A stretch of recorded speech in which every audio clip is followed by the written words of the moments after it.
Hi అండి, welcome to miss అమ్మ చెప్పే కథలు. ఈరోజు మీరు వినబోతున్న కథ అనుకోని పెళ్ళి. భార్గవుడు అనే ఒక జ్యోతిష్కుడికి లేక లేక ఒక కుమారుడు కలిగాడు. భార్గవుడు తన కొడుకు జాతకం చూసి అతనికి 25 ఏళ్ల ఆయుష్ మాత్రమే ఉన్నదనుకున్నాడు. ఇది చూసి భార్గవుడు చాలా విచార పొందాడు. ఆయన తన కొడుక్కి చిరాయు అని పేరు పెట్టుకుని ఆ పిల్లవాడి జాతకాన్ని అతి శ్రద్ధగా పరిశీలించసాగాడు. ప్రాణాపాయం ఉన్న కాలంలోనే పిల్లవాడికి పెళ్లి జరిగే యోగం కూడా ఉన్నట్టు భార్గవుడికి తోచింది. ఒకవేళ పెళ్లి జరిగితే పిల్ల యొక్క గ్రహబలాన్ని బట్టి చిరాయువుకి ఆయువు వృద్ధి కావచ్చు అని అనుకున్నాడు అతను. చిరాయువు పెరిగి పెద్దవాడయ్యాడు. అతడు మంచి అందగాడు, ప్రజ్ఞావంతుడుగా తయారయ్యాడు. భార్గవుడు అతనికి పెళ్లి ప్రయత్నాలు చేయనారంభించాడు. కానీ కపటం లేనివాడు కావటం చేత ఆయన అందరితోనూ నా కొడుకు ఆయుర్ధారం 25 ఏళ్లే ఉన్నది, కానీ పెళ్ళయ్యే యోగం కూడా ఉండటం చేత భార్య తాలూకు గ్రహబలం వల్ల ఉపకారం కలగవచ్చు అని చెబుతూ వచ్చాడు. ఆ మాట విని చిరాయుకు ఎవరు పిల్లనిచ్చారు కారు. తన జాతకం సంగతి చిరాయుకు కూడా తెలిసింది. అతను తండ్రితో, నాకు ఆయుష్ స్వల్పమైతే పెళ్లి కూడా దేనికి, నాకు మిగిలిన కొద్ది సంవత్సరాలు కాశీ విశ్వేశ్వరుడి సన్నిధిలో గడిపేస్తాను అని చెప్పి కాశీకి ప్రయాణమయ్యాడు. వెళ్ళేటప్పుడు అతను తన తండ్రితో 25 ఏట నేను చావనట్లయితే 26 ఏట ఇంటికి తిరిగి వస్తాను అని కూడా చెప్పాడు. చిరాయు కాశీకి వెళ్తూ ఉండగా దారిలో ఒకనాడు సాయంకాలం అరణ్య ప్రాంతంలో ఒక ప్రయాణికుల శిబిరం తగిలింది. ఎవరో రాజుగారు సమీపంలో ఉన్న దేశపు రాజకుమార్తెని తన కొడుక్కి చేసుకోవటానికి తరలి వెళ్తున్నాడు. చిరాయువు రాజసేవకులను, ఈ రాత్రికి నన్ను మీ వెంట ఉండనిస్తారా అని అడిగాడు. వాళ్ళు అతన్ని తమ రాజు దగ్గరికి తీసుకుపోయి అతని కోరిక ఆయనకు తెలిపారు. ఆ రాజు చిరాయును యగాదిగా చూసి ఒక నిర్ణయానికి వచ్చాడు. పెళ్లి కానున్న రాకుమారుడికి మూర్ఛల రోగం ఉన్నది. ఈ చిరాయువు ఇంచుమించు పెళ్లి కొడుకు ప్రమాణంలోనే ఉన్నాడు. పెళ్లిపేట్ల మీద తన కొడుక్కి మూర్ఛ వస్తే ఏం చేయటమా అనే విచారం రాజుని బాధిస్తున్నది. చిరాయును పెళ్లి కొడుకును చేసి 3 ముళ్ళు పడగానే అతని దారిన అతన్ని పంపిస్తే తనకు ఏ చిక్కు ఉండదని ఇప్పుడు ఆ రాజుకి ఒక ఊహ తట్టింది.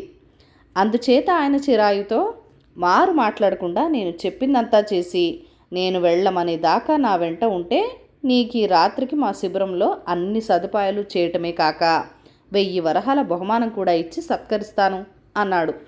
బహుమానం మీద ఆశ లేకపోయినా తన అక్కర తీరుతుంది కదా అని చిరాయు రాజు చెప్పిన దానికి ఒప్పుకున్నాడు. ఆ రాత్రి అతనికి అన్నీ చక్కగా అమరాయి. మర్నాడల్లా ప్రయాణం చేసి రాజుగారు చీకటి పడే వేళకు పెళ్లి కూతురుండే నగరం చేరారు. వారికి బ్రహ్మాండంగా విడిది ఏర్పాట్లు జరిగాయి. ముహూర్తం రాత్రి 3 జాములకు ఏర్పాటైంది. రాజసేవకులు అర్ధరాత్రి వేళ చిరాయువును లేపి తలంటు పోసి దివ్యమైన బట్టలు కట్టి ఆభరణాలు తగిలించి పెళ్లి కొడుకును చేశారు. ముహూర్తం వేళకు అతన్ని పెళ్లిపీటల మీదకు తీసుకుపోయారు. పురోహితుడు మంత్రాలు చదువుతూ హోమం చేస్తూ ఉండగా చిరాయు తన పక్కనే కూర్చునున్న రాకుమార్తెతో రహస్యంగా, అగ్ని సాక్షిగా పెద్దల సమక్షంలో జరిగే పెళ్లి నాటకమవుతుందా అన్నాడు. పెళ్లి కూతురు అయిన రాజకుమార్తె ఆ మాటలు స్పష్టంగానే విన్నది. కానీ తన భర్త అయిన వాడలా అలా ఎందుకు అనవలసి వచ్చిందో అర్థం కాక ఆశ్చర్యపడింది. ముహూర్తం అయిపోయేసరికి తెల్లవారవబోతోంది. పెళ్లి కొడుకు తండ్రి అయిన రాజు సపరివారంగా తమ విడిదికి తిరిగి వచ్చి చిరాయువుకు పెట్టిన బట్టలు నగలు తీసేయించి అతని బట్టలు అతనికిచ్చి 1000 వరహాల సంచి అతనికి బహూకరిస్తూ, వెంటనే నువ్వు నీ దారిన బయలుదేరు, తిరిగి ఈ ప్రాంతాలు కనిపిస్తే నా భటులు నిన్ను ప్రాణాలతో వదలరు అని హెచ్చరించాడు. చిరాయువుకు కూడా వెళ్ళిపోవాలనే ఉన్నది. అతను అప్పుడే బయలుదేరి వెళ్ళిపోయాడు. మర్నాడు పెళ్లి కూతురు విందులో తన సరసన కూర్చున్న భర్తను చూసి అతనిలో ఏదో మార్పు కలిగినట్టు శంకించింది. క్షణానికి ఆ అనుమానం పెరగసాగింది.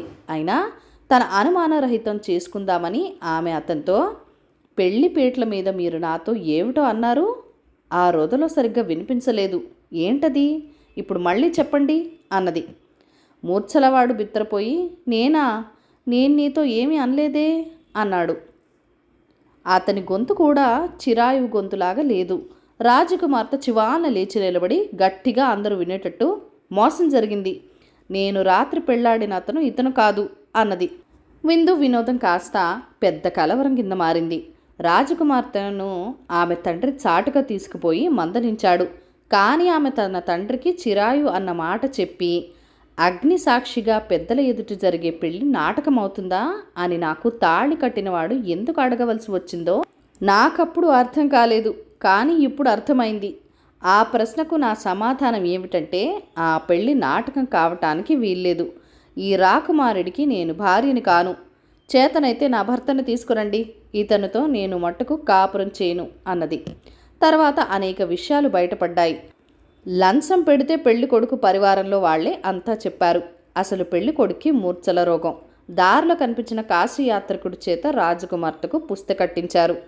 పెళ్లివారు అవమానం పొంది తమ దేశానికి తిరిగి వెళ్లారు.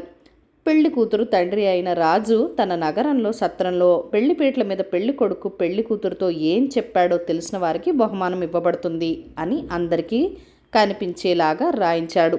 ఆ సమస్య ఎవరికీ అర్థం కూడా కాలేదు. చిరాయువు రాజకుమార్తెతో అన్న మాటలు రాకుమార్తెకు ఆమె తండ్రికి తప్ప మరెవ్వరికీ తెలియవు. ఆ మాటలు అన్న చిరాయువు తన నాటకపు పెళ్లి మాటే మర్చిపోయి కాశీ చేరి విశ్వేశ్వరుడి సన్నిధిలో ధ్యానం చేస్తూ ఉండిపోయాడు. అతనికి 25 ఏడు వచ్చింది. వెళ్ళిపోయింది కూడా. కానీ అతనికి ఎలాంటి ప్రాణ ప్రమాదము జరగలేదు. సాధ్యమైనంత త్వరగా ఇంటికి తిరిగి పోకపోతే తన తల్లిదండ్రులు తనకు తద్దినాలు పెట్టేస్తారని అతను ఇంటికి తిరుగు ప్రయాణమయ్యాడు. దారిలో అతనికి తన మాయపు పెళ్లి జరిగిన నగరం తగిలింది. తాను తాళిగట్టిన రాజకుమార్తె మరొకడి భార్య అయి ఈపాటికే పిల్లల తల్లి కూడా అయి ఉండటం అంటుంది అనుకుంటూ ఆమె సమాచారం తెలుసుకోవాలనే కుతూహలంతో నగరం ప్రవేశించి సత్రంలో దిగాడు. అక్కడ అతనికి రాజుగారి శాసనం కనిపించింది.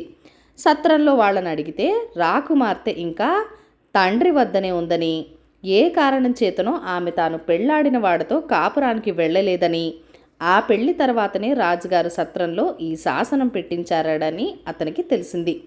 చిరాయువు తిన్నగా రాజభవనానికి వెళ్ళి రాజుగారి నుంచి బహుమానం పుచ్చుకుందామనుకుని వచ్చాను. పెళ్లిపీటల మీద వరుడు వధువుతో ఏమన్నాడో నాకు తెలుసునని అన్నాడు. ఆ మాట అతను అనగానే రాజభవనం అంతా ఒక్కసారి మేల్కొన్నట్లయింది. రాజుగారు ఆయన కుమార్తె చిరాయును లోపలికి పిలిపించి వరుడు వధువుతో ఏమన్నాడు అని అడిగారు. అగ్ని సాక్షిగా పెద్దల ఎదుట జరిగే పెళ్లి నాటకమవుతుందా అని వరుడు వధువును అడిగాడు. ఈ మాట చెప్పినందుకు నాకేం బహుమానం ఇస్తారు అన్నాడు చిరాయువు రాజకుమార్తెను చూసి చిరునవ్వు నవ్వుతూ. అతనే తన కుమార్తె మెడలో తాళి కట్టినవాడని రాజుకు తోచింది. రాకుమార్తె ముఖం చూస్తే అది రూఢి అయింది. ఏం బహుమానం ఇమ్మమంటావు? రాకుమార్తెనిస్తాను అన్నాడు రాజు. మహాప్రసాదం అన్నాడు చిరాయువు. రాజు చిరాయుకు తన కుమార్తెనిచ్చి తిరిగి పెళ్లి చేశాడు.